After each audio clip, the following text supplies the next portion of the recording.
নামাজ পড়তে হইলে আমাদের কিছু জিনিস প্রয়োজন। প্রথম অবস্থায় আমাদের ওযুর প্রয়োজন, পবিত্রতার প্রয়োজন। আল্লাহ বলেন সূরা মাইদার 6 নম্বর আয়াতে ঘোষণা দিচ্ছেন, ইয়া আইয়ুহাল্লাযীনা আমানু ইযা কুমতুম ইলাস সালাহ।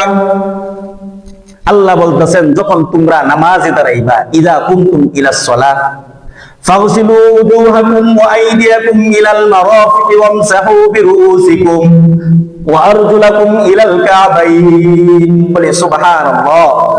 আল্লাহ এখানে আমাদেরকে ওযু শিক্ষা দিতেছেন। যখন তোমরা নামাজে দাঁড়াইবা তোমাদেরকে 4টি ফরজের কথা বলে দেই। 1 নম্বর ফরজ, তোমরা মুখমণ্ডল ভালোভাবে ধৌত করবা, তোমাদের মুখ ভালোভাবে ধৌত করবা। 2 নাম্বার আমাদেরকে ফরজিয়াত শিখাচ্ছেন, 2 হাতের কোণই পর্যন্ত তোমরা ধৌত করবা। 3 নাম্বার শিখাচ্ছেন মাথা মাসহ করবা। 4 নাম্বার শিখাচ্ছেন টাকনু পর্যন্ত তোমরা ধৌত করবা। তাহলে আমরা ওযুর ফরজ পাইলাম কয়টি? ওযুর ফরজ পাইলাম কয়টি? 4টি। দলিল কি? এই যে সূরা মাইদার 6 নম্বর আয়াত আল্লাহ ঘোষণা দিচ্ছেন। তাহলে ওযুর সুন্নত কয়টি? ওযুর সুন্নত হইল 16টি, কেউ 15টি, কেউ 12টি। সংক্ষেপ আকারে আমরা জেনে নিই। 1 নাম্বার সুন্নাত সুন্নাহ হইল নিয়ত করা। 2 নাম্বার বিসমিল্লাহ পড়া। 3 নাম্বার দোয়া। 4 নাম্বার মিসওয়াক করা। 5 নাম্বার কুলি করা। 6 নাম্বার নাকে পানি দেওয়া।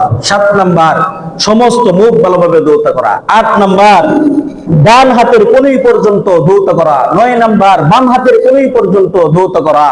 10 নাম্বার মাথা মাসহ করা। 11 নাম্বার কান মাসহ করা।